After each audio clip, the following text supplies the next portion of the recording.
galing sa aking dugo't laman, kaya't walang sino man ang maaari kang saktan. Kung kaya naman dahil sa ako ang naging nanay mo, kaaway ko na rin lahat ng kaaway mo. Syempre sino pa ba ang iyong makakaramay? Nung bata ka pa lang ako na ang siyang umalalay. Hanggang sa paglaki ako ang iyong katabi. Lahat ng laban mo anak, lagi mo akong kakampi. Di ko hahayaang apihin ka lang ng kahit sino. Walang pwedeng manakit sa'yo habang ako'y nandito. Dahil kahit na maging buhay ko pa ang itaya, gagawin ko wala lang mangyari sa'yong masama. Dahil ikaw lamang ang siyang natatangi kong kayamanan, nagbibigay lakas sa tuwing pinanghihinaan. Kakampi mo ako sa kahit na anumang laban. Pangako ko anak, hindi kita pababayaan.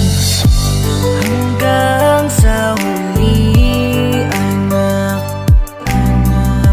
ipaparamdam ko sa'yo ang init-init ng aking mga yakap.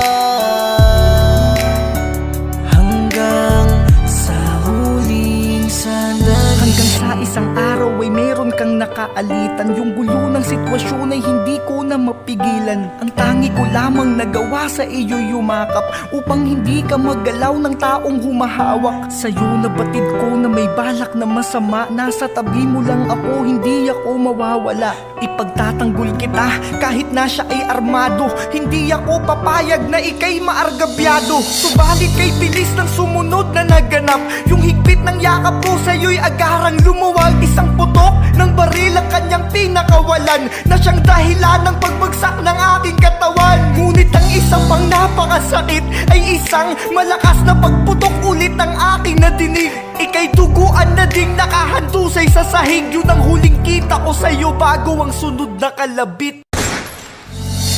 Hanggang sa huli anak, ipaparamdam ko sa'yo ang init-init ng aking mga yakap.